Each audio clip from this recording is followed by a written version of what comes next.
مرنے کے بعد جو تکالیف ہوتی ہیں صرف جسم کو ہوتی ہیں یا روح کو بھی ساتھ ساتھ ہوتی ہیں؟ فرمایا الذی خلق الموت والحیات، موت پہلے ہے زندگی بعد میں ہے۔ تو اقبال نے جیسے کہا تھا موت کو سمجھے ہے غافل اختتام زندگی ہے یہ شام زندگی صبح دوام زندگی۔ جو ججمنٹ ڈے ہے وہ تو قیامت والا دن ہے، اس سے پہلے جزا اور سزا ہے، تو یہ کیوں؟ آپ نے فرمایا جب یہ موت آتی ہے نا تو موت مومن کی موت اور کافر اور منافق کی موت میں فرق ہوتا ہے۔ ایران اور امریکہ کی جنگ کفار اور مسلمانوں کی ہے، قرآن کی روشنی میں پھر ایران کو صلح کر لینی چاہیے۔ مومن بزدل نہیں ہوتا۔ آپ نے فرمایا لا تتمنوا لقاء العدو، دشمن سے جنگ کی کبھی تمنا نہ کرو، لیکن اگر لڑائی ہو جائے تو پھر ڈٹ جانا ہے، اس لیے کہ ان الجنت تحت ظلال السیوف۔ لوگ سمجھتے ہیں کہ منافق درمیان میں ہے، ایک طرف مومن ہے ایک طرف کافر ہے، درمیان میں شاید منافق ہے۔ ایسا نہیں ہے، منافق بھی کافر ہی ہوتا ہے۔ کیا جب ہم قبر پہ جاتے ہیں، اپنے والدین کی قبر پہ یا کسی عزیز کی قبر پہ جاتے ہیں تو ان کو پتہ چلتا ہے؟ حضرت آپ نہیں بھی جاتے تو پتہ چلتا ہے۔ اکثر لوگ یہ سوچتے بھی ہوں گے کہ جو میں گناہگار بھی ہوں، میں سیاہکار بھی ہوں، شراب بھی پیتا ہوں، زانی بھی ہوں، جھوٹ بھی بولتا ہوں، ظلم بھی کر رہا ہوں، لیکن میرے اندر ایمان ہے تو میں تو بخشا جاؤں گا۔ شرک کے بارے میں نبی کریم صلی اللہ علیہ وسلم نے فرمایا کہ یہ چیونٹی کی چال چلتا ہے۔ کوئی نیک روح ہوتی ہے، جب وہ قبض کرنے کے لیے ملک الموت آتے ہیں تو ان کے لیے وہ لے کے آتے ہیں کفن جنت سے، تو اسی طرح جو گناہگار ہے اس کی روح قبض ہوتی ہے، جسم کے اندر پھر روح چھپتی پھرتی ہے، نکلتی نہیں ہے۔ فتفرق فی جسدہ، جس طرح جسم کے اندر بھاگتی پھرتی کبھی ادھر کہ پھر وہ فرشتہ جو ہے کھینچ کر نکالتا ہے۔ فینزعہ، وہ ویٹنگ روم جو ہے برزخ، وہ اس انجام کے مطابق ہوگا، جہنمی کا سجین ہوگا اور جنتی کا علیین ہوگا۔ نہ صرف یہ کہ ویٹنگ روم ہوگا بلکہ یہ جو مرحلہ ہے منتقلی کا، موت، یہ بھی اسی کے مطابق ہوگا جس طرح کا آخر میں انجام ہونے والا ہے۔ گناہگار اور کافر اور منافق میں کیا فرق پتہ کیا؟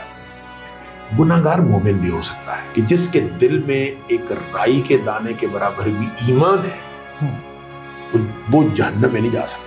وہ 5 وقت کی نماز بھی پڑھ رہے ہوتے ہیں، حج بھی کیے ہوتے ہیں، عمرے بھی ریگولر کرتے ہیں اور لیکچرز بھی دے رہے ہوتے ہیں، لیکن اس کے باوجود بعض اوقات ان کی ایسی چیزیں سامنے آ جاتی ہیں۔ مسجد کے لیے دوڑ دھوپ کرتا ہے یا مسجد میں آتا جاتا، جس شخص کو دیکھتے ہو محبت ہے اس کی مسجد کے ساتھ، اور مسجد میں بہت زیادہ آتا جاتا ہے، فرمایا فشہدوا لہ بالایمان، اس کے ایمان کی گواہی دے دو۔ واہ واہ واہ، حالانکہ مسجد میں منافق بھی آتے تھے۔ پچھلے مئی میں پیغام دیا صلح کا تو ہم نے مان لیا، وہ ٹھیک تھا عمل۔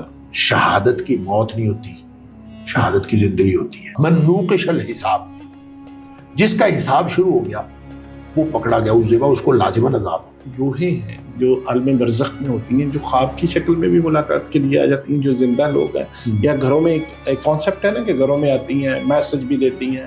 انسان عالم برزخ میں بھی اپنے رشتہ داروں سے ملے گا، کچھ روحیں اس کا استقبال کرتی ہیں۔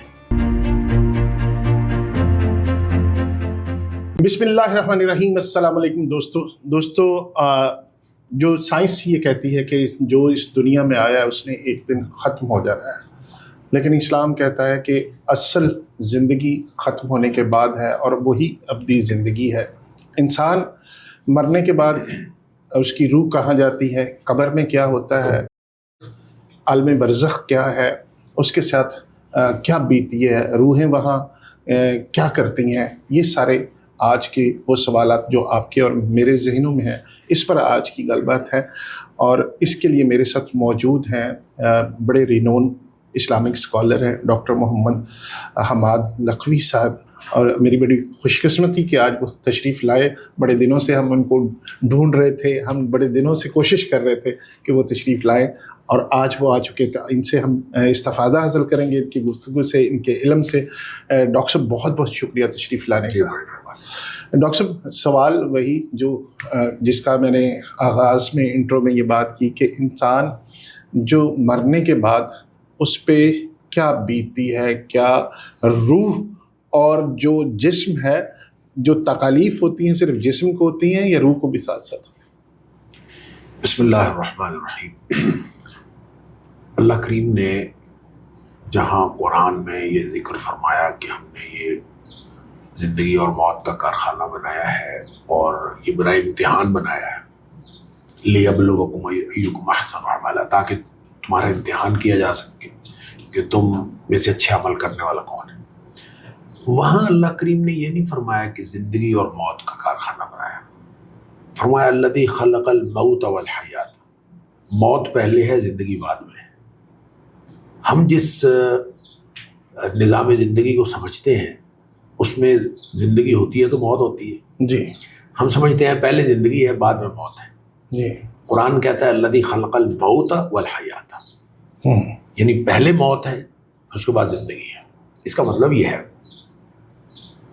کہ انسان پہلے تو مردہ تھا ہی نہیں، عدم میں تھا، ٹھیک ہے، عدم سے یہ وجود میں آیا، اور قرآن نے خود اس کی وضاحت فرمائی سورہ بقرہ کے اندر، کنتم امواتا فاحیاکم، تم مردے تھے ہم نے تمہیں زندگی دی، ٹھیک ہے، ثم یمیتکم، ایک دفعہ پھر مارے گا وہ، ثم یحییکم، پھر زندہ کرے گا۔ تو بعد میں زندگی ہے اور موت پیچھے رہ جائے گی، تو مراحل حیات کا فرق ہے۔ مثلاً قرآن پاک کی سورہ اعراف سے اور دیگر مقامات سے اور پھر اسی طرح حدیث سے یہ بات ثابت ہوتی ہے کہ ایک مرحلہ حیات ہمارا عالم ارواح میں بھی تھا۔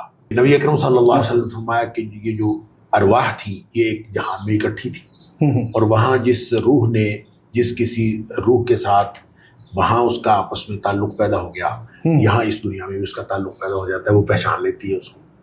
اچھا، اس کا مطلب یہ ہے کہ وہاں کا ایک زندگی کا نظام تھا۔ اسی طرح اللہ تعالیٰ نے سورہ اعراف میں فرمایا کہ ان سے وعدہ لیا گیا تھا، میں نے سب سے کہا تھا کہ الست بربکم، میں تم سب کا رب نہیں ہوں؟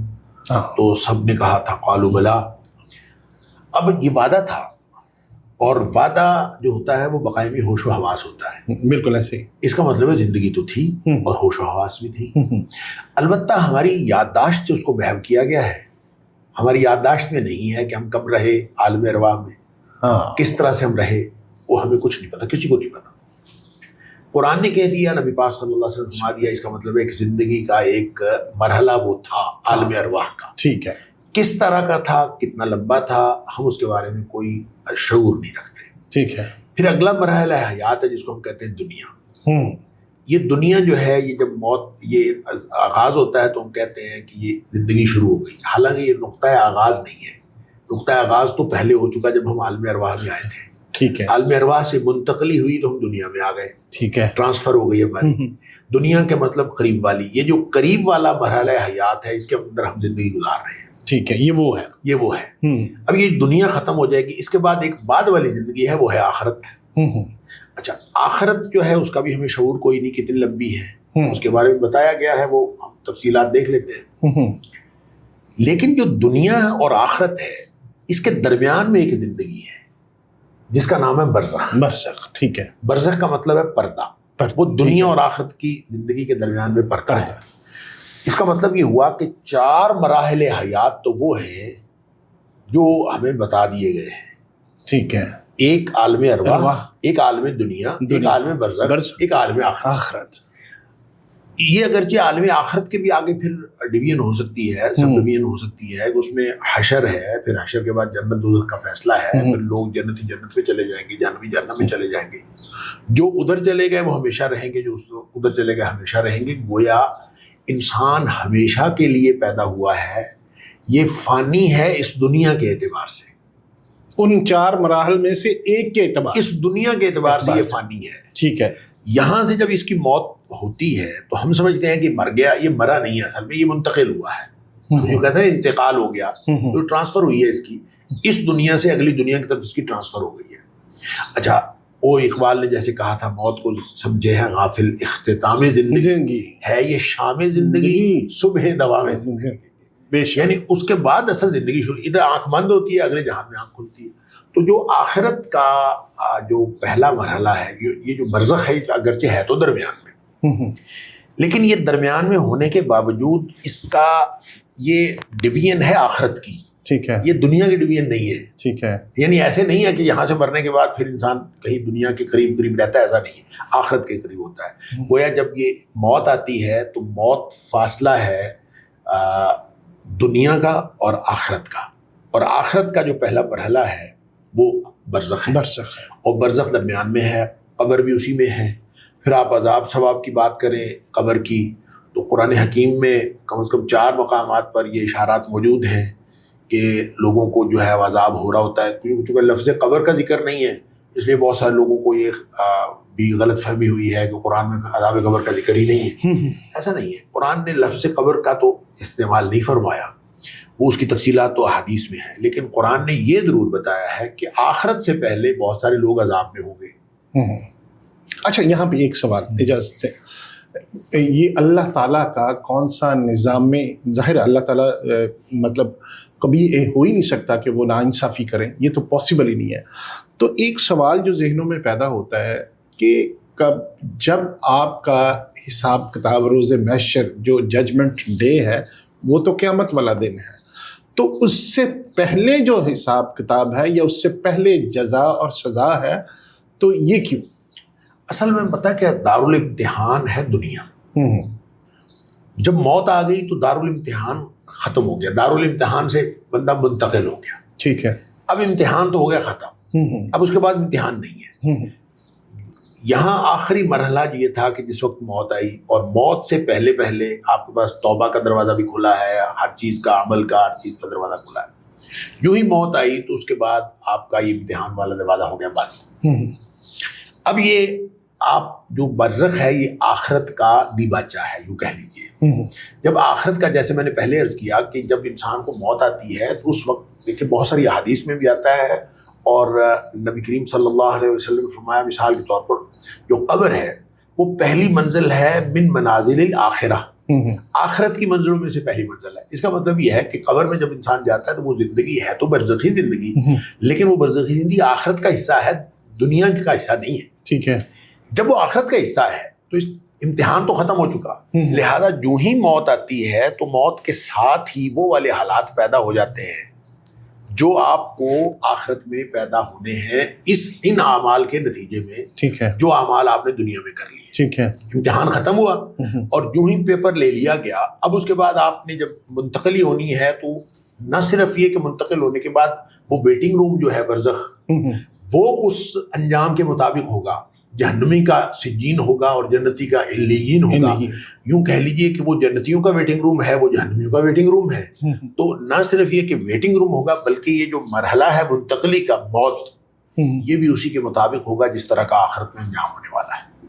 حدیث میں آتا ہے کہ جب انسان مرنے لگتا ہے تو ملک الموت اس کی جان، روح نکالنے کے لیے، اس کی جان قبض کرنے کے لیے کفن لے کے آتا ہے، اور نبی کریم صلی اللہ علیہ وسلم، لمبی حدیث ہے، برا بن عازب رضی اللہ عنہ اس کے راوی ہیں، اور اصل میں نبی کریم صلی اللہ علیہ وسلم کسی جنازے میں تھے، اور جنازے میں جیسے قبر کو تاخیر ہوتی ہے تو اس تاخیر کی وجہ سے لوگ بیٹھے انتظار کر رہے تھے۔ نبی پاک صلی اللہ علیہ وسلم ایسے جب ایسے آدمی کچھ سوچ رہا ہوتا ہے تو نیچے زمین پہ ایک چھڑی کے ساتھ لکیریں سی لگا رہے تھے، ایک دم پھر نبی پاک صلی اللہ علیہ وسلم بولے، آپ نے فرمایا جب یہ موت آتی ہے نا تو موت، مومن کی موت اور کافر اور منافق کی موت میں فرق ہوتا ہے، ظاہر ایک جیسی ہے۔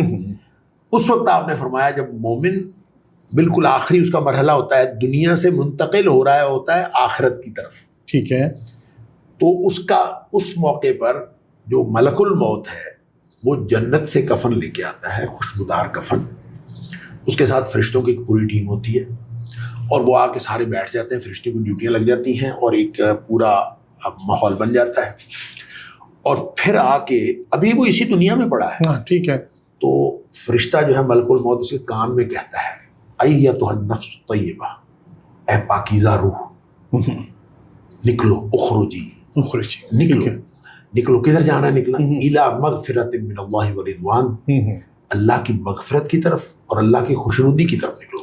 گویا ابھی اس دارالامتحان کے آخری مرحلے پر یہی پڑا ہوا ہے، اور کان میں آواز آ جاتی ہے کہ اللہ خوش ہو گیا ہے تجھ سے، اور اللہ کی مغفرت اور اللہ کی خوشنودی تیرا انتظار کر رہی ہے۔ اب آپ یہ بتائیں جس کو یہ خبر مل جائے اس دنیا میں پڑے ہوئے، میرا اللہ مجھ سے راضی ہے اور میرا اللہ کی مغفرت میرا انتظار کر رہی ہے، تو پھر وہ کیا کرے گا؟ حدیث کے الفاظ ہیں کہ فَتَخْرُجُ تَسِيلُ، پھر روح جو ہے فوراً نکلتی ہے ایک بہاؤ کی صورت میں، کما تسیل القطرۃ من فی السقاء، جیسے پانی کی مشق بھری ہوئی ہو اور اس کا بند کھول دیا جائے ہاں تو فوراً پانی نکل جاتا ہے. اب پانی کی مشق کو ہم آج کے دور کی بوتل پر بھی قیاس نہیں کر سکتے. جی یہ بوتل بھری ہوئی ہو نا تو ہم اس کو الٹا کر دیں کہ پانی نکل جائے تو پانی فوراً نہیں نکلتا سلو ہے تو مشق اس کی وجہ یہ ہے کہ اس کا پیٹ بڑا ہے, بوتل کا دہنا چھوٹا ہے. دہنا چھوٹا, جو مشق ہوتی ہے اس کا پیٹ اور اس کا دہنا ایک جتنا ہوتا ہے, صرف وہ بند بندھا ہوتا ہے. تو جو ہی بند کھولا جاتا ہے وہ فوراً نکل جاتا ہے. بالکل. نبی کریم صلی اللہ علیہ وسلم اس کی روح فوراً نکلتی ہے کیونکہ اس کو خبر مل جاتی ہے کہ میرا اللہ مجھ سے راضی ہے اور میرا اللہ جو ہے اس کی مغفرت میرا انتظار کر رہی ہے. فوراً نکل. اس کا مطلب پہلے مرحلے پہ آپ تو بات کر رہے ہیں برزخ کی, آپ کا تو سوال ہے برزخ کا. میں عرض کر رہا ہوں ابھی اسی دنیا میں پڑے ہوئے جو پہلا مرحلہ ہے موت کا جو میسج آتا ہے وہ بھی اس انجام کے مطابق آتا ہے جو انجام ہونے والا ہے. اور کافر اور منافق کی جب موت آتی ہے یا گناہ گار کی, گناہ گار اصل میں دیکھیں فرق تھوڑا سا ہے. وہ گناہ گار اور کافر اور منافق میں کیا فرق؟ پتہ کیا, گناہ گار مومن بھی ہو سکتا ہے, مومن گناہ گار ہو سکتا ہے. ٹھیک ہے. گناہوں کی سزا اللہ تعالیٰ دنیا میں بھی دے دیتا ہے, اللہ تعالیٰ آخرت میں بھی دے گا, جس کو چاہے گا معاف کر دے گا. لیکن ایک جرم ایسا ہے جو معاف نہیں ہونا, وہ ہے شرک. اللہ تعالیٰ نے 2 دفعہ قرآن میں فرمایا کہ اللہ تعالیٰ کبھی شرک کو معاف نہیں کرے گا, اس کے علاوہ جو چاہے گا معاف کر دے گا. اس کا مطلب ہے کہ آدمی اگر شرک نہیں کرتا نا, باٹم لائن یہی ہے کہ آدمی اگر شرک نہیں کرتا اس کے جتنے بھی گناہ ہیں یہ بالآخر جنت میں چلا جائے گا. ایسا ہے؟ Yes of course. اگر شرک نہیں کرتا, دیکھیں یہ تو اس کے بارے میں یہ تو قرآن نے کہہ دیا 2 دفعہ آیت کہ ان اللہ لا یغفر ان یشرک بہ, اللہ کبھی بھی اس کو معاف نہیں کرے گا جو شرک کے ساتھ چلا گیا. اچھا شرک معاف نہیں ہوگا اس کا مطلب یہ نہیں ہے کہ توبہ سے بھی معاف نہیں ہوتا. توبہ تو کر لے تو شرک معاف ہو جاتا. ٹھیک ہے. جو شرک پر قائم رہا, جو شرک پر مر گیا, کفر پر مر گیا, اس کا شرک یا کفر اللہ نے معاف نہیں کرنا. ٹھیک ہے. وَيَغْفِرُ مَا دُونَ ذَلِكَ لِمَن يَشَاءُ, اس کے علاوہ جو بھی ہوگا اللہ جس کو چاہے گا معاف کر دے گا. پھر کیا رہ گیا پیچھے؟ حدیث قدسی ہے. اچھا یہاں پہ ایک پلیز آپ سوال کر لیں, میں بعد میں کرتا ہوں. اچھا میں کرتا ہوں. حدیث قدسی ہے, میں بات اور واضح ہو جائے گی. جی. ترمذی شریف کے اندر ہے, صحیح حدیث ہے. اس میں حدیث قدسی وہ ہوتی ہے جس میں نبی کریم صلی اللہ علیہ وسلم یہ فرمائے کہ اللہ یہ فرماتا ہے. ٹھیک ہے. اس کو حدیث قدسی کہتے ہیں. تو نبی کریم صلی اللہ علیہ وسلم اللہ تعالیٰ یہ فرماتا ہے. اس میں 3 بند ہیں اس حدیث کے, 3 سٹیپ ہیں. جو اس کا تیسرا سٹیپ ہے نا, اس میں اللہ تعالیٰ فرماتا ہے کہ اے ابن آدم, اگر تو میرے پاس اس حال میں آئے, لو اتیتنی بقراب الارض خطایا, اگر تو میرے پاس اس حال میں آئے کہ زمین بھری ہوئی ہو تیرے گناہوں سے, بقراب الارض خطایا, ساری زمین تیرے گناہوں سے بھری ہوئی ہو, وَأَتَيْتَنِي لَا تُشْرِكُ بِي شَيْئًا, لیکن تو اس حال میں میرے پاس آئے کہ تو نے میرے ساتھ شرک نہ کیا ہو, کسی کو شریک نہ ٹھہرایا. اللہ تعالیٰ فرماتا ہے میں سارے گناہ معاف کر دوں گا, ولا ابالی, اور مجھے کوئی پرواہ نہیں ہے, میں سارے گناہ معاف کر دوں گا. اس کا مطلب صرف یہ ہے کہ انسان اگر شرک نہ کرے, شرک کا مطلب یہ ہے کہ وہ ساری باتیں, یہ بہت ہی اہم معاملہ ہے توحید والا. اور شرک کے بارے میں نبی کریم صلی اللہ علیہ وسلم نے فرمایا کہ یہ چیونٹی کی چال چلتا ہے, اتنی خفیف چال اس کی ہوتی ہے کہ شرک انسان, جیسے چیونٹی انسان کے اوپر چڑھ جاتی ہے پتہ ہی نہیں چلتا کب چڑھ گئی, اس طرح شرک جو ہے چیونٹی کی چال چلتا ہے. اس لیے نبی پاک صلی اللہ علیہ وسلم نے جو میئرز بتائے, جو قرآن پورا توحید کے اوپر ہے, حدیث ہیں صحابہ کا پورا, ہمارے پاس ایک پورا توحید کا, اور پھر توحید کی جو قسمیں بتائی گئیں علماء نے بتایا, توحید فی ذات ہے, توحید فی الافعال ہے, توحید اسماء و صفات ہے, توحید الوہیت, یہ ساری جو قسمیں ہیں, ان ساری چیزوں کو آپ سمجھتے جائیے, لیکن سب کے باوجود سمجھیے, عمل کیجیے, شرک سے بچیے, یہ کریے, سب کچھ کے باوجود نبی پاک صلی اللہ علیہ وسلم ایک دعا سکھائی, اللہم انی اعوذ بک من ان اشرک بہ شیئا اعلمہ واستغفرک لما لا اعلم, اللہ میں ایسے شرک سے تیری پناہ میں آتا ہوں جس کو میں جانتا ہوں, اور میں ایسے شرک سے بھی معافی مانگتا ہوں جس کو میں جانتا ہی نہیں, جو انجانے میں تو جو انجانا جانا ہر قسم کے شرک سے, یعنی ساتھ شرک سے بچنا ہے, ساتھ آپ نے دعائیں کرنی ہے اللہ سے کہ اللہ تو ہمیں شرک سے بچا. اگر تو کوئی شخص اس طرح سے ہے, شرک سے بچا ہوا ہے, تو اس کی تو بالآخر مغفرت ہو جائے گی. دیکھیں نبی پاک صلی اللہ علیہ وسلم نے فرمایا کہ جس کے دل میں ایک رائی کے دانے کے برابر بھی ایمان ہے وہ جہنم میں نہیں جا سکتا, اور جس کے دل میں ایک رائی کے دانے کے برابر بھی تکبر ہے وہ جنت میں نہیں جا سکتا. واہ, دونوں ایکسٹریم ہیں. جس کے دل میں رائی کے دانے کے برابر بھی تکبر ہے وہ جنت میں نہیں جا سکتا. لہذا اس کا مطلب یہ ہے کہ اگر کوئی شخص اللہ کا ہو, اللہ کا ہو, واہ واہ, باغی نہ ہو, باغی نہ ہو, منکر نہ ہو, بس اللہ کا ہو, جتنی مرضی غلطیاں کر لے معافی اسی سے مانگے نا, یا اللہ میں تیرا ہوں تو مجھے معاف کر دے. اچھا, کسی اور کے در پہ تو نہ جائے. اچھا ڈاکٹر صاحب, ایک چیز اور جو ذہن میں آتی ہے کہ اکثر لوگ یہ سوچتے بھی ہوں گے کہ جو میں گناہ گار بھی ہوں, میں سیاہ کار بھی ہوں, شراب بھی پیتا ہوں, زانی بھی ہوں, جھوٹ بھی بولتا ہوں, ظلم بھی کر رہا ہوں, لیکن میرے اندر ایمان ہے تو میں تو بخشا جاؤں گا. پھر اس کو کیا کرنا چاہیے؟ اصل میں مسئلہ صرف یہ ہے کہ ایمان کا پیمانہ کیا ہے. ایمان کا پیمانہ یہی اعمال ہے. اعمال ہے, واہ واہ واہ, اسی سے پتہ چلے گا ایمان ہے کہ نہیں. نبی اکرم صلی اللہ علیہ وسلم فرمایا لا یزنی الزانی حین یزنی وہو مومن. کوئی بدکار جب بدکاری کرتا ہے اس کے دل میں رتی بھر ایمان نہیں ہوتا. ولا یسرق السارق حین یسرق وہو مومن. جب کوئی چور چوری کرتا ہے اس کے دل میں رتی بھر ایمان نہیں ہوتا. ایمان نکل جاتا ہے. ایمان کا معیار اعمال ہی تو ہے. اس لیے نبی کریم صلی اللہ علیہ وسلم دیکھیں, منافق جو ہے, منافق عام طور پہ لوگ سمجھتے ہیں کہ منافق درمیان میں ہے, ایک طرف مومن ہے ایک طرف کافر ہے, درمیان میں شاید منافق ہے. ایسا نہیں ہے. منافق بھی کافر ہی ہوتا ہے, لیکن فرق صرف اتنا ہے کہ کافر نے اپنا کفر چھپایا نہیں ہوتا, منافق نے اپنا کفر چھپایا ہوا ہوتا ہے. اس لیے منافق بڑا مجرم ہے کافر سے. اس لیے فرمایا کہ ان المنافقین فی الدرک الاسفل من النار, یہ جہنم کے سب سے نچلے درجے میں ہوں گے. اب یہ منافق جو ہے, کیونکہ معاملہ تو دل کا ہے, ایمان تو دل میں ہوتا ہے, تو نبی کریم صلی اللہ علیہ وسلم کے حیات طیبہ میں تو منافق کے بارے میں بتا دیا گیا, آپ کو بدریہ وہی بتا دیا گیا فلاں منافق ہے فلاں نہیں ہے. تو جب نبی پاک صلی اللہ علیہ وسلم اس دنیا سے تشریف لے گئے, وہی کا سلسلہ بند ہو گیا. اب قیامت تک کے لیے لوگوں کو کیسے پتہ چلے گا اس کے دل میں ایمان ہے کہ نہیں ہے؟ جی, کیسے پتہ چلے گا؟ کیسے پتہ چلے گا منافق ہے کہ نہیں ہے؟ اعمال سے پتہ چلے.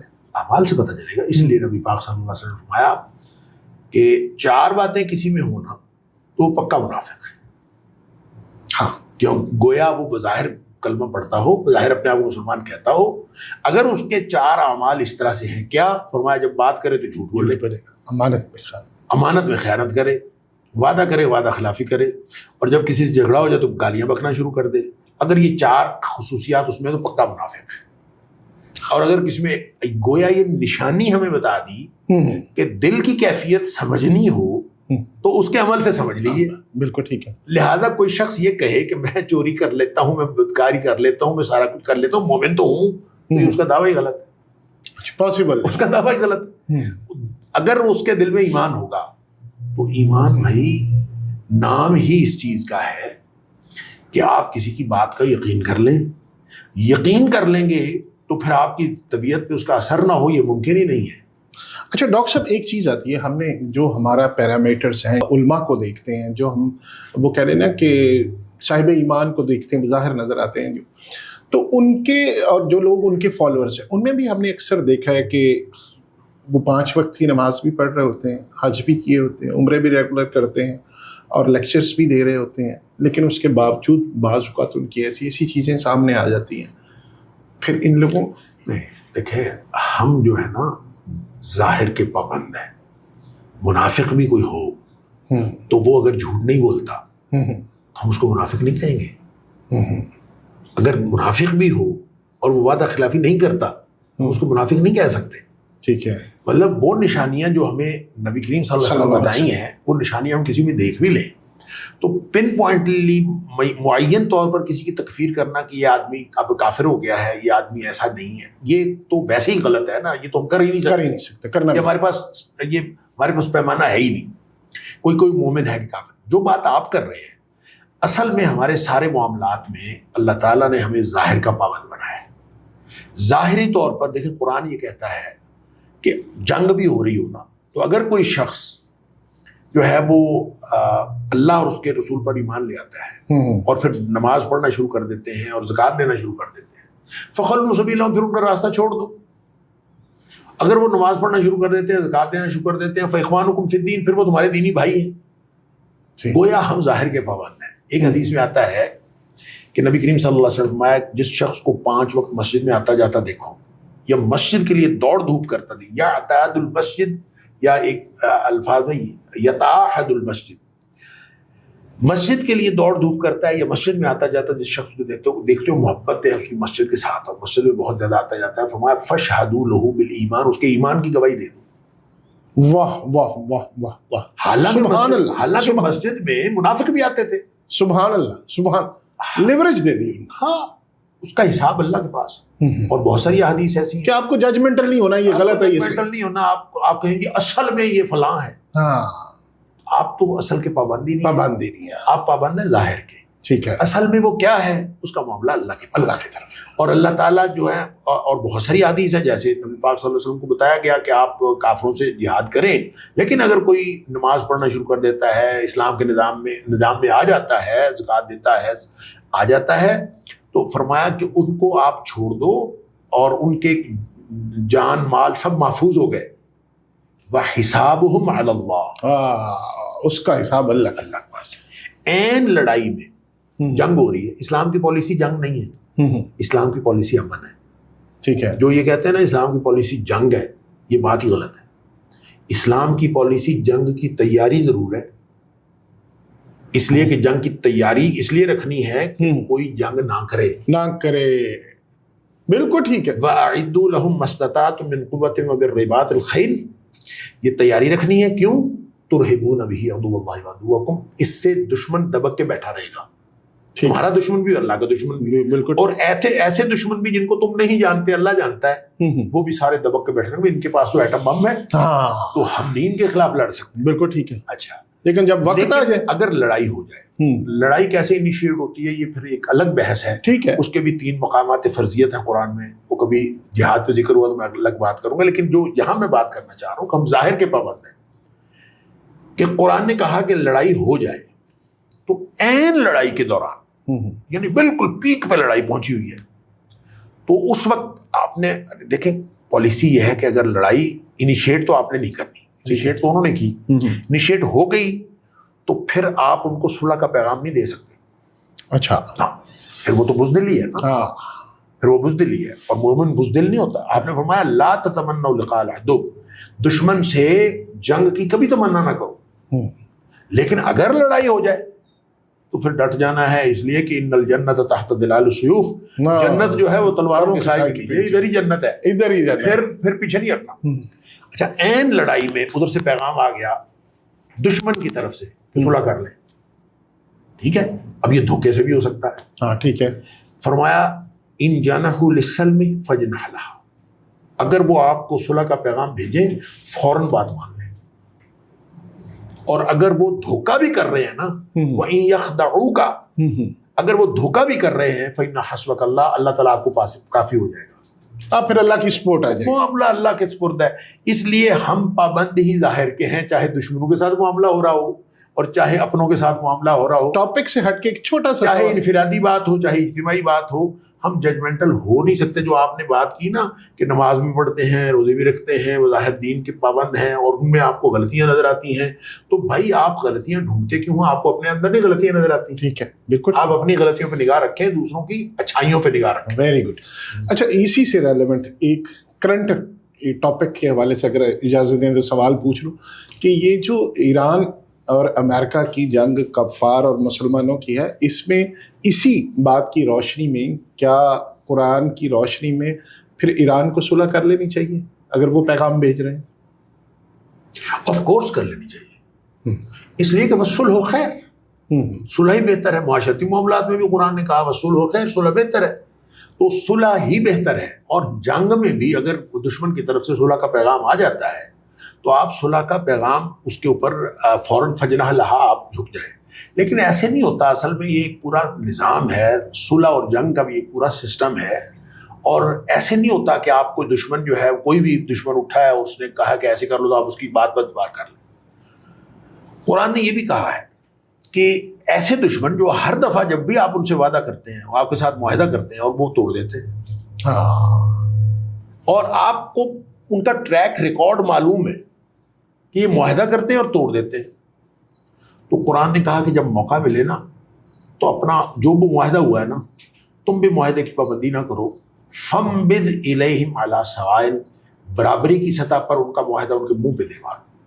کوئی ضرورت نہیں ہے ان معاہدوں کی جن معاہدوں کے پیچھے پتہ ہو کہ ہمیشہ معاہدے کی خلاف ورزی کر رہے ہیں وہ ان کے منہ پہ، بلکہ فرمایا کہ پھر تو ایسا موقع مل جائے نا ان کے ساتھ جنگ کا تو ایسی مار مارو کہ ان کے پچھڑے بھی بھاگ جائے۔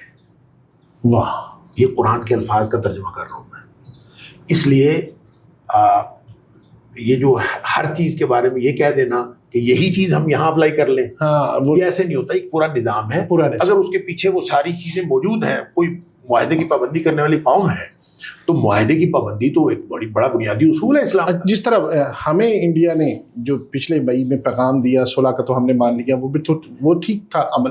دیکھیں ہر جنگ میں جب بھی دشمن آپ کو پیغام بھیجتا ہے صلح کا پیغام، آپ صلح کا پیغام مان لیں، یہ بات بالکل ٹھیک ہے، اس لیے کہ اسلام لڑائی چاہتا ہی نہیں ہے، اسلام پرامن بقائے باہمی چاہتا ہے، اور اگر اس جہاد کا ادارہ اس وقت حرکت میں آتا ہے جب کوئی انٹرنل فیکٹر یا کوئی ایکسٹرنل فیکٹر معاشرے کے امن کو تباہ کرے تو پھر ادارہ جہاد حرکت میں آ جاتا ہے۔ واہ، وہ کوئی اندر سے تباہ کر رہا ہو تو، کوئی باہر سے تباہ کر رہا ہو تو، جب کوئی امن کو تباہ کرنے کی کوشش کرتا ہے تو اسلام کا ادارہ جہاد حرکت میں آتا ہے اور پھر مارنا پڑتا ہے ان کو، پھر ان کے خلاف جو ہے کارروائی کرنی پڑتی ہے، اور جو ہی پتہ چلے کہ دشمن جو ہے وہ صلح کا پیغام بھیج رہا ہے پھر امن کی طرف آ رہا ہے، اور ان جانہ للسلم ہے کہ امن کی بات پھر بھی کرے، تو جب بھی کوئی امن کی طرف آئے تو امن کی پہلی ترجیح۔ ٹھیک ہے۔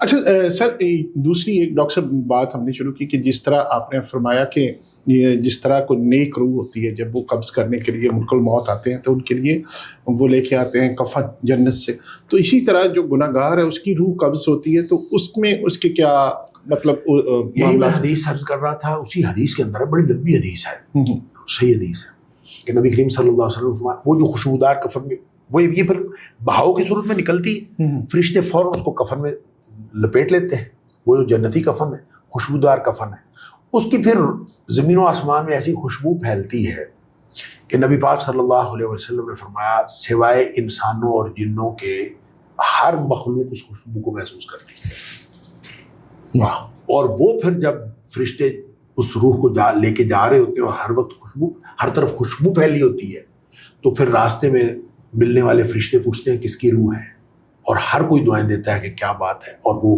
پھر ایک لمبی بات ہے کہ آگے پھر اللہ تعالیٰ کے پاس جاتے ہیں، پھر علیین میں کیسے جاتے ہیں۔ کافر اور منافق کی جب موت آتی ہے تو وہی ملک الموت کفن لے کے آتا ہے جہنم سے، اور جہنم سے گویا تیاری امتحان پہلے ہو چکا ہے، ٹھیک ہے، اس کے مطابق رزلٹ جو بعد میں انجام ہونا ہے اس کے مطابق شروع میں تیاری، ٹھیک ہے، کفن آتا ہے جہنم سے، فرشتوں کی ڈیوٹیاں لگ جاتی ہیں، وہ بدبودار کفن ہوتا ہے، اللہ تعالیٰ معاف فرمائے، اور فرشتہ آ کے اس کے کان میں کہتا ہے ایتھا النفس الخبیثہ، ابھی دنیا میں پڑا ہے اور وہ اس کو پیغام دے رہا ہے کہ اے ناپاک روح اخرجی، نکلو، کس طرف نکلو؟ الی سخط من اللہ وغضب، اللہ کی ناراضگی اور اللہ کا غصہ تیرا انتظار کر رہا ہے، گویا اللہ تیرے اوپر ناراض ہے اور اللہ تیرے اوپر غصے ہے۔ اللہ اکبر۔ نبی کریم صلی اللہ علیہ وسلم فرمایا جب اس کو یہ خبر ملتی ہے تو کہ اللہ کا غصہ اور اللہ کی ناراضگی میرا انتظار کر رہی ہے، تو پھر کون نکلتا ہے؟ فرمایا فتفرق فی جسدہ، وہ اپنے جسم کے اندر پھر روح چھپتی پھرتی ہے، نکلتی نہیں ہے، فتفرق فی جسدہ، جس طرح جسم کے اندر بھاگتی پھرتی کبھی ادھر کہ مجھے نکالا نہ جائے۔ اللہ اکبر۔ پھر نبی پاک صلی اللہ علیہ وسلم فرمایا کہ پھر وہ فرشتہ جو ہے کھینچ کر نکالتا ہے، فینزعہ، اس کو پھر کھینچ کر نکالتا ہے۔ اس کی پھر آپ نے مثال دی ینزع السفود من الصوف المبلول، جس طرح گیلی اون ہو اور گرم سلائی ہو لوہے کی، اون گیلی ہے اور گرم سلائی ہے لوہے کی، اور وہ اس اون کے اندر ڈالی ہوئی ہو، تو اس کو آپ کھینچیں گے تو جس طرح وہ اون تار تار ہو جاتی ہے، میں اس طرح فرشتے اس کو کھینچ کر نکالتے ہیں اور ہر چیز تار تار ہو جاتی ہے. اللہ اکبر. اور قرآن کہتا ہے کہ والنازعات غرقا، ان فرشتوں کی قسم جو ڈوب کر کھینچ لیتے ہیں، اور والناشطات نشطا، اور ان فرشتوں کی قسم جو بند کھول دینے والے ہیں. گویا یہ دو جان نکالنے والے فرشتوں کی دو کیفیتیں ہیں. ایک کی جان ایسے نکلتی ہے جیسے بند کھلتا ہے، اور ایک کی جان ایسے نکلتی ہے جیسے وہ کھینچ کے سلائی، گرم سلائی گلی اون سے نکالی جاتی ہے اور وہ تار تار ہو جاتی ہے. تو بہرحال اس پر پھر بدبودار کفن میں اس کی روح جاتی ہے اور پھر ہر طرف بدبو پھیل جاتی ہے. سارے لوگ سوال کرتے ہیں یہ کون ہے، ہر کوئی لعنتیں ڈالتا ہے اس کے اوپر، اور پھر یہ آگے لمبی بات. سارے وہ لوگ جو عالم برزخ میں جو ارواح ہوتی ہیں وہ سوال پوچھتی ہیں. اچھا یہ ایک ڈفرینٹ بات ہے، لیکن یہ جو روح کے جانے کا منظر ہے اس میں تو جو فرشتے زمینی اور آسمانی فرشتے ہیں وہ سوال کرتے ہیں. روحیں جو ہیں وہ کس طرح سے ایک دوسرے کو مل سکتی ہیں، کس طرح سے میں یہی پوچھوں، یہ اگلا سوال ہے. یہ اس سوال کو آپ اس کے ساتھ کنفیوز نہ کریں، اس کو آپ الگ کر لیں. میں کر لیں، بالکل ٹھیک. اچھا ایک یہاں سے پھر مرحلہ اگلا آ جاتا ہے قبر کا. قبر میں کہتے ہیں کہ جی آپ کو فرشتے آتے ہیں، منکر نکیر آتے ہیں، تو وہ آپ سے سوالات پوچھتے ہیں. تو کیا یہی دنیا کی یاداشت سے وہ جواب دے سکتا ہے بندہ، یا وہ بھی اگر نیک روح ہوگی تو وہ صحیح جواب دے گی، یا گناہ گار ہوگا تو اس کی یاداشت نہیں ہوگی؟ دیکھیں نا، ایک مجھے اس کا سوال کا علمی جواب دینے سے پہلے نا میں ایک اپنے تجربے کی بات آپ کو بتا دوں. ہم ایم اے اسلامیہ کے بچوں سے وائوا لیا کرتے تھے، سال ہر سال وائوا لیتے رہے. تو جب ہم وائوا لیتے تھے تو وائوے میں کوئی نہ کوئی دعا پوچھ لیتے تھے، کوئی نہ کوئی، مطلب قرآن بھی اس کا ترجمہ بھی سنتے ہیں، اس کے اندر نصاب بنا ہوا ہے. اچھا اس میں دعائیں بھی ہیں. اچھا جس شخص نے ساری زندگی دعا نہیں پڑھی سو کر اٹھنے کی، اور آپ انٹرویو میں آپ پوچھ رہے ہو کہ سو کر اٹھنے کی دعا سناؤ، ٹھیک ہے، تو اس وقت جو بندہ باہر بیٹھ کے یاد کرے گا کہ کیونکہ پہلے جو 1 2 3 بچے انٹرویو دے کے آئے اور انہوں نے آ کے بتایا کہ وہ اندر جو ہے وہ سو کر اٹھنے کی دعا پوچھ رہے ہیں، تو آپ یاد کرنا شروع کر دیں وہاں، تو آپ یاد کر کے ٹھیک سنا دیں گے. مشکل ہے. وہاں آپ کوئی لفظ آگے ہوگا، کوئی پیچھے ہوگا، آپ سنا نہیں سکتے. جو شخص ہر روز سو کر اٹھنے پر دعا پڑھتا ہے جی، اس کو وہاں یاد کرنے کی ضرورت ہی نہیں ہے. اب آپ آ جائیں من ربوں کا، ماں دینوں کا اور من نبیوں کا 3 سوال. یہ کوئی مشکل سوال ہے؟ کوئی آپ کا کیا خیال ہے کہ کافر وہاں پہ یاد کر لے یہ سوال، ان سوالوں کی جواب عربی میں یاد کر لے تو دے دے گا؟ نہیں بھائی، اس کا تعلق اس بات سے نہیں ہے، یادداشت سے اس کا تعلق نہیں ہے. ٹھیک ہے، اس کا تعلق ہے گزاری ہوئی زندگی سے. اگر آپ نے زندگی اللہ کے حکم کو، اگر آپ نے اللہ کے حکموں کے مطابق زندگی گزاری ہے تو آپ کو اس سوال کا جواب یاد کرنے کی ضرورت نہیں ہے. آپ خود بخود یہی بتائیں گے، آپ کا جسم بتائے گا، آپ کی روح بتائے گی. آپ کو پتہ ہی نہیں ہے کہ آپ عربی میں کیا کہتے ہیں، اس کا جواب کیا ہو سکتا ہے. ٹھیک ہے. نبی کریم صلی اللہ علیہ وسلم فرمایا کہ اللہ کے ساتھ جب گفتگو ہوگی نا انسان کی، اللہ کے ساتھ گفتگو ہوگی تو ہر بات انسان کی اللہ سمجھ رہا ہوگا اور اللہ تعالیٰ کی بات انسان سمجھ رہا ہوگا. تو گویا یہ عربی یا لینگویجز کا مسئلہ نہیں ہے، یہ زندگی گزارنے کا مسئلہ ہے کہ زندگی آپ نے جس طرح کی گزاری ہے. اگر نبی کریم صلی اللہ علیہ وسلم کے امتی ہونے کی حیثیت سے زندگی گزاری ہے تو آپ کو یاد رکھنے کی ضرورت ہی نہیں ہے کہ نبی پاک صلی اللہ علیہ وسلم کون تھے. من نبیوں کو کہیں گے تو آپ کو تو زندگی میں کوئی اور تھا ہی نہیں، آپ کی زندگی میں تو ایک ہی تھا، تو آپ کہیں گے نبی پاک صلی اللہ علیہ وسلم. اسی طرح ایک اللہ کی غلامی میں اگر کسی نے زندگی گزاری ہے تو وہ کہہ دے گا، جس نے اسلام کے مطابق زندگی گزاری ہے جواب دے دے گا. زندگی کسی اور طریقے سے گزاری ہو تو بالکل ایسے ہی ہے جیسے میں بچوں کو یاد کرتے، دعائیں یاد کرتے باہر بیٹھے دیکھتا تھا نا. خوبصورت جواب. تو میں حیران ہوتا تھا کہ یار بندہ ایک دعا ساری زندگی پڑھتا رہے تو اس کو تو یہاں یاد کرنے کی ضرورت ہی نہیں ہے. بالکل ٹھیک ہے، بالکل. تو جس نے ساری زندگی اللہ اور اس کے رسول صلی اللہ علیہ وسلم کے حکموں کے مطابق گزاری ہوگی، یہی اسلام ہے، یہی اللہ من نبیوں کا، من ربوں کا اور ماں دینوں کا، اس کا جواب یہی ہے. اور جواب اصل میں زندگی میں اس کی بڑی تفصیلات ہیں، میں صرف ایک فقرہ بولتا ہوں شاید بات سمجھ میں آ جائے. شہادت کی موت نہیں ہوتی، شہادت کی زندگی ہوتی ہے. بالکل ٹھیک ہے. جس طرح کی زندگی گزاری ہو اللہ تعالیٰ اس طرح کی موت دیتا ہے. اس طرح کی موت. بس کہانی صرف اتنی سی ہے کہ یہ جتنی آپ نے جیسی زندگی گزاری اصل وہی موت ہے، وہی. اچھا پھر جو قبر کا عذاب کی بات کرتے ہیں تو قبر کا عذاب، ایک بندہ نہ گناہ گار ہے، ابھی کوئی فیصلہ نہیں ہوا، اس کے ایمان جو اعمال ہیں وہ برابر ہیں، اس کو قبر میں کیا؟ میں نے تو عرض کیا کہ فیصلہ تو اسی وقت ہو جاتا ہے جب انسان کا امتحان اینڈ ہوا ہے.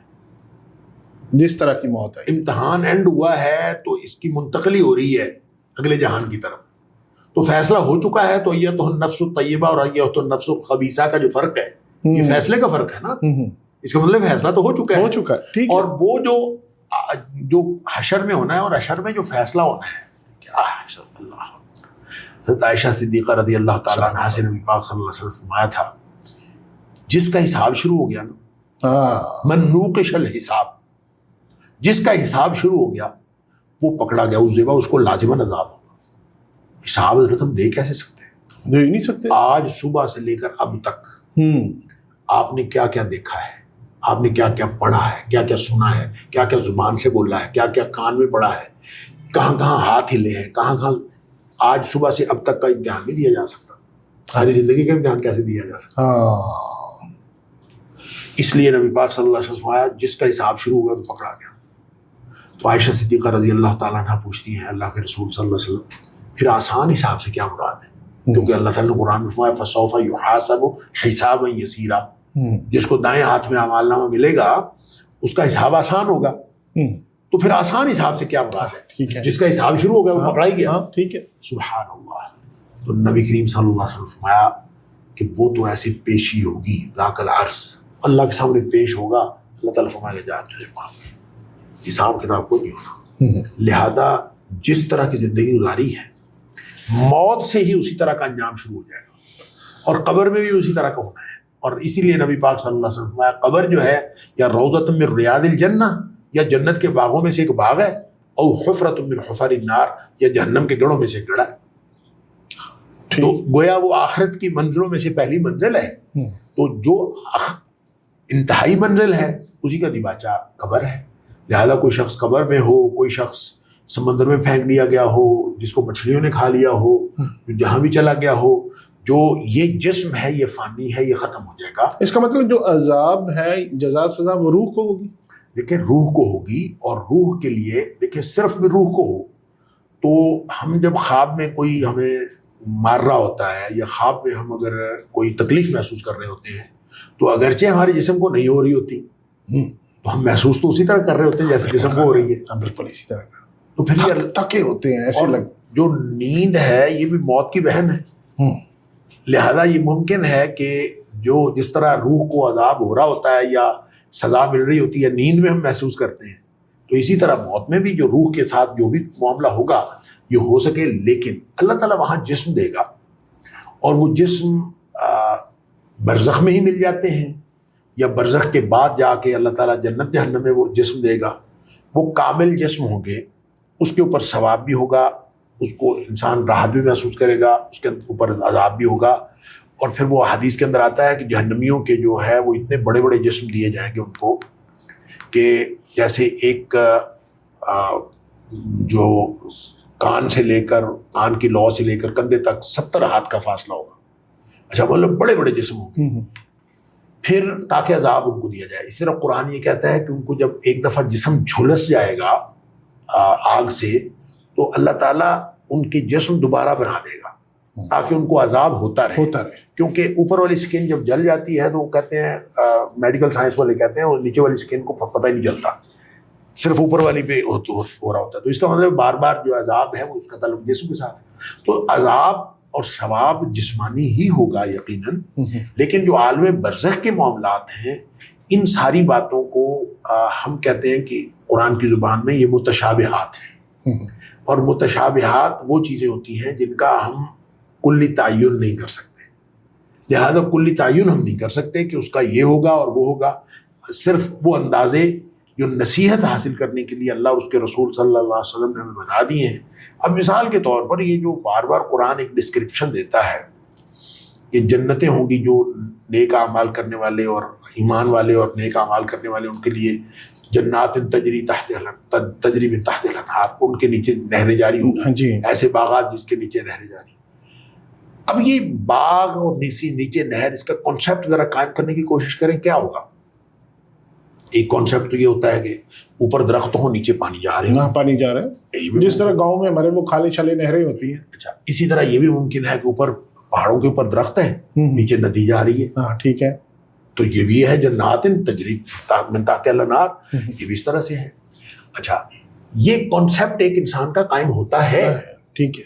جبکہ نبی کریم صلی اللہ علیہ وسلم نے فرمایا کہ جو جنت ہے نا اس کے بارے میں اللہ فرماتا ہے، حدیث قدسی ہے، اللہ فرماتا ہے اعددت لعباد الصالحین، میں نے اپنے بندوں کے لیے وہ کچھ تیار کر رکھا ہے ما لا عین رات، جس کو کسی آنکھ نے کبھی دیکھا نہیں، ولا اذن سمعت، جس کو کسی کان نے کبھی سنا نہیں، ولا خطر علی قلب بشر، کسی بشر کے دل پر خیال بھی نہیں گزرا.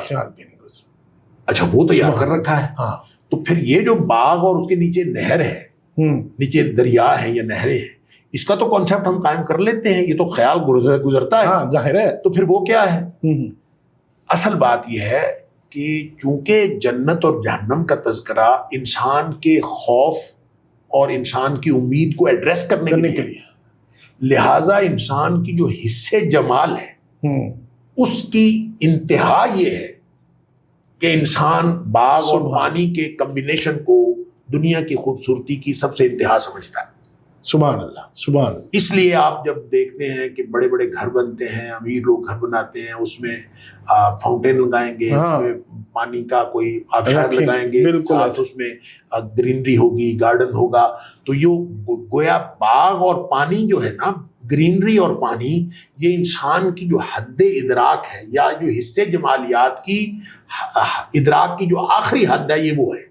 اس لیے انسان کو سمجھانے کے لیے یہ کہا گیا ہے، اگر وہاں کیا ہوگا وہ ہمارے اس فہم گمان سے وہ ہم سوچ ہی نہیں سکتے. اچھا اس لیے قبر آگے جو کچھ چیزیں ہیں وہ اللہ کو معلوم ہے کیسے ہوگا، لیکن نبی کریم صلی اللہ علیہ وسلم نے جو کچھ ہمیں بتایا وہ یہ کہ انسان عالم برزخ میں بھی اپنے رشتہ داروں سے ملے گا. کچھ روحیں اس کا استقبال کرتی ہیں. میں وہی پوچھ جو آپ پوچھنے لگے تھے، پہلے بھی آپ کا سوال ہوا تھا تو میں نے کہا تھا اس کو الگ رکھیں. تو دیکھیں روحیں کچھ ملتی ہیں، کیسے ملتی ہیں اللہ کو معلوم ہے. سمجھ بھی یہ آتا ہے کہ سجین جیسے ایک قید خانہ ہے، ٹھیک ہے، علین ایک باغ ہے، ٹھیک ہے. تو جو اس باغ میں جائے گا اس کو وہ والی روحیں ملیں گی نا، ٹھیک ہے. تو جو جائے گا اس دوسرے قید خانے میں اس کو وہاں الگ الگ سیل ہوں گے، وہ تو کھلا ہو گیا نا. اچھا تو آپس میں گویا ان کا کنیکشن ہوگا. تو یہ ان کی روحوں کی استقبال کرنے والی بات بھی درست ہے. اور پھر بہت سارے موت کے قریب آ کے لوگ کہتے بھی ہیں کہ ہمیں اپنے رشتے دار نظر آ رہے ہیں. ایسے تجربات بھی ہوئے ہیں لوگوں کے کہ موت کے قریب وہ سمجھتے ہیں کہ ایسے لوگ جو پہلے سے فوت شدہ لوگ ہیں وہ نظر آنا شروع ہو جاتے ہیں، اور اس طرح کی چیزیں لوگ محسوس کرتے ہیں اور بیان بھی ہوتی ہیں. تو باقی اصل تو حقیقت اسی وقت پتہ چلے گا جب ہم اللہ کے پاس جائیں گے. لیکن یہاں بیٹھے ہوئے جتنی چیزیں ہمیں نبی کریم صلی اللہ علیہ وسلم نے بتا دیں، اس کا جتنا کانسیپٹ قائم کیا جا سکتا ہے ہم بس اسی حد کے اندر رہ کے کانسیپٹ قائم کر سکتے ہیں، اس سے زیادہ نہیں کر سکتے. اچھا ایک سوال اور، کیا جو روحیں ہیں جو عالم برزخ میں ہوتی ہیں، جو خواب کی شکل میں بھی ملاقات کے لیے آ جاتی ہیں، جو زندہ لوگ ہیں، یا گھروں میں ایک کانسیپٹ ہے نا کہ گھروں میں آتی ہیں، میسج بھی دیتی ہیں، یا خواب میں کسی باپ کی ماں کی زیارت ہوتی ہے یا ملاقات ہوتی ہے، اس میں کوئی پیغام اس طرح پاسبل ہے؟ نہیں، یہ بات یہ پاسبل نہیں ہے. اس کی وجہ یہ ہے کہ خواب میں اگر آپ کو کوئی چیز بھی دکھائی جاتی ہے تو اس کا تعلق آپ کے ساتھ ہے، نظر آنے والے کا کوئی تعلق نہیں ہے. یعنی نظر آنے والا کس لیے آیا ہے نظر، یہ نہیں. مثلاً آپ کو خواب میں والد صاحب نظر آئے ہیں اور آپ دیکھتے ہیں کہ وہ کسی اچھے حالات میں ہیں، تو یہ آپ کے لیے خبر ہے کہ وہ اچھے حالات میں، ٹھیک ہے. اگر یعنی اس کی کاوش نہیں ہے کہ وہ آپ کے خواب میں آ کے اپنے آپ کو دکھائے کہ میں اچھے حالات میں ہوں، وہ اللہ نے آپ کو دکھایا ہے کہ وہ اچھے حالات میں ہے. اسی طرح آپ اگر کسی اپنے بزرگ کو برے حالات میں دیکھتے ہیں اور آپ کو دکھایا جاتا ہے تو اس کا تعلق بھی آپ کے ساتھ ہے کہ آپ اس کے لیے کوئی صدقہ خیرات کریں، آپ اس کے لیے کوئی ایسی مطلب نیکی کریں جو اس کے کام آئے، اس کے لیے دعا کریں. دعا ہے اور صدقہ ہے کہ اس کو کریں گے اس کا فائدہ ہوگا. جو عالم برزخ میں روحیں ہیں ان کے لیے جو ان کے وارثین ہیں، بیٹھے اولاد یا پیچھے بیٹھے ہوئے، ان کو اگر فرض کریں وہ سجین میں ہے، نہیں وہ قید خانے میں ہے، تو کیا ان کی کے لیے کوئی فائدہ، ان کے لیے کوئی نیک عمل، ان کو ثواب پہنچ سکتا ہے؟ اچھا یہ نا بھجن بات پتہ کیا ہے، آپ اس کو نا ساری تفصیلات کو جو بعد کی ہیں اس میں آپ قبر کی، برزخ کی، حشر کی، پل صراط کی، جہنم کی، کتنا بڑا لمبا سفر، بڑا لمبا سفر. ایسے ہی مجھے یوں لگتا ہے کہ مومن کے لیے تو اللہ تعالیٰ یہ سارا ویسے اسکپ کر دیتا، اور اس کے شواہد ہیں قرآن حدیث میں. مثلا نبی کریم صلی اللہ علیہ وسلم نے فرمایا کہ کوئی شخص اگر ہر فرض نماز کے بعد آیت الکرسی پڑھتا ہے، جی، ہر فرض نماز کے بعد آیت الکرسی پڑھتا ہے، اس کے اور جنت کے درمیان صرف موت کا فاصلہ رہ جاتا ہے. کیا مطلب کہ ادھر مرے گا تو ڈائریکٹ جنت میں چلا جائے، جنت میں چلا تو درمیان والے مراحل سکپ ہو گئے نا. ہاں ہو گئے. ایک بات. دوسری بات یہ ہے کہ اگر یہ مراحل عملاً وقوع پذیر ہوں گے بھی تو جو مومن کی کیفیت ہوگی نا وہ جنت کی سی کیفیت ہی ہوگی. اس کو ان معاملات میں کوئی پریشانی نہیں ہوگی ان مراحل میں بھی. اور اس کا ثبوت بھی قرآن میں بھی آتا ہے، حدیث میں بھی آتا ہے. مثلا قرآن میں اللہ کریم نے فرمایا، یہ کون سی سورہ عبس ہے، کہ اگر وہ پوری قیامت کا منظر نامہ ہے اور اس وقت جو ہولناکی قیامت کی وہ بیان کی. مثلا یوم یفر المرء من اخیہ وامہ وابیہ وصاحبتہ وبنیہ لکل امرئ منہم شان یومئذ شان یغنیہ، کہ ایسے حالات ہوں گے کوئی باپ بیٹے کو نہیں پہچانتا ہوگا، کوئی کسی کا نہیں ہوگا، ہر ایک کو اپنی اپنی پڑی ہوئی. کس قدر ہولناک. جی. فرمایا وجوہ یومئذ مسفرہ، کچھ چہرے اس دن ایسے ہوں گے جو چمک رہے ہوں گے، اور صرف چمک نہیں رہے ہوں گے. فرمایا ضاحکۃ مستبشرہ، ہنس رہے ہوں گے اور خوش ہوں گے. یعنی اس ہولناکی کی صورتحال میں بھی کچھ لوگ ہنس رہے ہوں گے اور خوش ہوں گے. اس کا مطلب یہ ہے کہ مومن کو اللہ تعالیٰ ہر مرحلہ ایسے آسان کر دے گا کہ اس کا قبر کا مرحلہ ہو، اس کا حشر کا مرحلہ ہو، اس کا پل صراط کا مرحلہ ہو. دیکھیں نبی پاک صلی اللہ علیہ وسلم ہمارے پاس لوگ پل صراط سے ایسے گزر جائیں گے جیسے بجلی کڑکتی ہے، اور ابھی ادھر تھی اور وہ بھی ادھر ہے. یعنی ان کو پتہ ہی نہیں چلے گا کہ کوئی پل والا معاملہ تھا، کوئی ایسی باریکی تھی، کوئی ایسی خطرناکی تھی. ان کو اس خطرناکی اور ہولناکی کا ان کو اندازہ ہی نہیں ہو. تو اللہ تعالیٰ ہم سب کو ان میں سے بنائے. یہ معاملہ تو ایمان کا ہے. اگر ایمان والی زندگی گزاری ہے تو پھر اگلے مراحل اللہ نے کیسے آسان فرمانے ہیں، یہ اللہ کا معاملہ ہے. اور من کان للہ کان اللہ لہ، جو اللہ کا ہو جاتا ہے اللہ اس کا ہو جاتا ہے. تو بس اصل ضرورت یہ ہے، یہ ساری چیزیں جو ہمیں بتائی گئی ہیں، عذابوں سے ڈرایا گیا ہے، یہ جو ہمیں جنت کا لالچ دیا گیا ہے، جنت کی خوشگواریاں بتائی، ترغیب دی گئی ہے، یہ ساری کی ساری باتیں جو ہیں ہمارے خوف اور ہماری امید اس کو ایڈریس کرنے کے لیے. لہذا قرآن نے یہ کہا کہ تتجافی جنوبہم عن المضاجع یدعون ربہم خوفا وطمعا، کہ جو لوگ راتوں کو اٹھ کے تہجد پڑھتے ہیں ان کے بستر سے ان کی پشتیں الگ رہتی ہیں، تو یہ لوگ اپنے اللہ کو پکار رہے ہوتے ہیں خوف و طمع، تاکہ وہ جہنم سے بچ جائیں اور جنت میں چلے جائیں. آخری سوال ہے ڈاکٹر صاحب، کیا جب ہم قبر پہ جاتے ہیں، اپنے والدین کی قبر پہ یا کسی عزیز کی قبر پہ جاتے ہیں، تو ان کو پتہ چلتا ہے؟ حضرت آپ نہیں بھی جاتے تو پتہ چلتا ہے. آپ ادھر دعا کریں. نبی کریم صلی اللہ علیہ وسلم نے فرمایا کہ کوئی بچہ اپنے والدین کے لیے دعا کرتا ہے تو ان کے والدین کی کیفیت میں تبدیلی کر دی جاتی ہے. اگر وہ اچھے حالات میں ہیں تو ان کا درجہ بلند ہو جاتا ہے، اگر وہ برے حالات میں ہیں ان کے عذاب میں تخفیف ہو جاتی ہے. پھر وہ فرشتوں سے پوچھتے ہیں کہ یہ ہمارے حالات میں آج تبدیلی کیوں ہوئی ہے؟ تو فرشتے ان کو بتاتے ہیں کہ تمہارے لیے تمہارے فلاں بیٹے نے، تمہاری فلاں بیٹی نے دعا کی ہے، اس لیے تمہارے حالات میں تبدیلی ہوئی ہے. آپ یہ فرمائیں کہ کسی کو اگر فائدہ ہو رہا ہے آپ کی دعا سے، اگر وہ اچھے حالات میں ہیں تو اس کے حالات بہت زیادہ اچھے ہو رہے ہیں، اور برے حالات میں ہیں تو اس کے عذاب میں تخفیف ہو رہی ہے، تو اس کو انتظار نہیں رہے گا. لہٰذا اولادوں سے، اسی لیے نبی کریم صلی اللہ علیہ وسلم فرمایا بندہ مر جاتا ہے نا تو سارے اعمال منقطع ہو جاتے ہیں، سوائے جو نفع والا علم پڑھایا اور لوگ اس سے فائدہ اٹھا رہے ہیں اس کا بھی میٹر چلتا رہتا ہے، اور جس نے کوئی صدقہ جاریہ کا کام کیا وہ بھی اس کو میٹر چلتا رہتا ہے، یا پھر اس کی جو نیک اولاد اس کے لیے دعا کرتی ہے یہ بھی اس کا فائدہ اس کو پہنچتا رہتا ہے. اس لیے یہ نیک، جو اولادوں کا نیک ہونا، پھر ان کا اپنے والدین کے لیے دعائیں کرنا، اس سے بڑی سعادت کی بات اور کوئی نہیں ہے. اللہ تعالیٰ ہماری ساری اولادوں کو نیک کرے.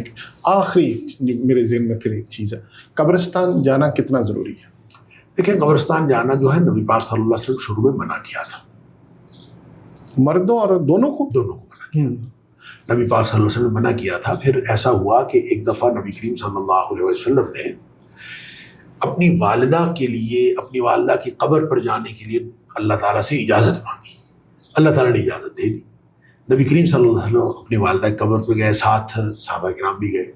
وہاں نبی کریم صلی اللہ علیہ وسلم بہت روئے، اور آپ جب روئے تو ساتھ صحابہ کرام بھی روئے. اس موقع پر نبی کریم صلی اللہ علیہ وسلم نے فرمایا تھا کنت نہیتکم عن زیارت القبور، میں نے تمہیں قبروں کی زیارت کرنے سے، قبروں کو وزٹ کرنے سے منع کیا تھا. تو اب میں یہ کہتا ہوں کہ تم قبروں کی زیارت کیا کرو، اس لیے کہ فَإِنَّهَا تُذَكِّرُ الْآخِرَةَ، یہ تو آخرت یاد دلاتی ہے. یعنی اس سے موت یاد آتی ہے، آخرت یاد آتی ہے، اس لیے قبروں کی زیارت کیا کرو. تو گویا حکم فرما دیا، نہ صرف یہ کہ اجازت دی بلکہ حکم فرما دیا کہ جانا چاہیے اور قبروں کی زیارت کرنی چاہیے. اور وجہ اس کی یہ ہے، مقصد اس کا یہ ہے کہ اس سے آخرت یاد آتی ہے. اس سے دو باتیں پتہ چلی. ایک تو یہ بات پتہ چلی کہ اس سے آخرت یاد آتی ہے اور قبر کی زیارت کرنی چاہیے، اور دوسری یہ بات پتہ چلی کہ جس قبر پہ جانے سے آخرت یاد نہ آتی ہو وہاں نہیں جانا چاہیے. مقصد ویری گڈ. جس قبر پہ جائیں تو آخرت کا جو پہلا تصور ہے وہ بھی ختم ہو جائے اور آدمی کسی اور دنیا میں گم ہو جائے تو وہاں نہیں جانا چاہیے. اور ایک اس کے ساتھ جڑی بات میں عرض کر دوں، آپ نے تو سوال نہیں پوچھا، چونکہ یہ سوال پیدا ہوتا ہے تو میں عرض کر دیتا ہوں کہ خواتین کا جانا.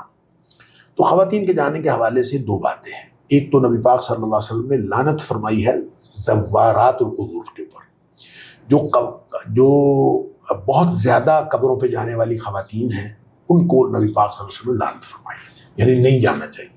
تو قبروں کے اوپر جو زیادہ خواتین جاتی ہیں ان کا جانا یہ درست نہیں ہے. اس سے لوگوں نے مسئلہ اخذ کیا کہ چونکہ آپ نے لعنت فرمائی اس کا مطلب ہے خواتین کو قبرستان بالکل نہیں جانا چاہیے. لیکن حدیث کے اندر ایسا آتا ہے کہ حضرت عائشہ صدیقہ رضی اللہ تعالیٰ عنہ گئیں، اور بھی خواتین کے بارے میں ایسے واقعات ملتے ہیں کہ وہ زیارت کرتی رہیں. تو اس سے پھر یہ بات سمجھ آتی ہے. حضرت عائشہ صدیقہ رضی اللہ تعالیٰ عنہ سے کسی نے پوچھا بھی کہ آپ تو تشریف لے جا رہی ہیں جبکہ نبی پاک صلی اللہ علیہ وسلم نے یہ کہا. تو آپ نے فرمایا میں نے اجازت لے لی تھی نبی پاک صلی اللہ علیہ وسلم سے اور آپ نے اجازت دی تھی. تو ان دونوں باتوں میں تطبیق یہ ہے کہ خواتین کو کثرت سے قبرستان نہیں جانا چاہیے. ٹھیک ہے، کبھی کبھار چلی جائیں تو اس کی اجازت ہے. اجازت.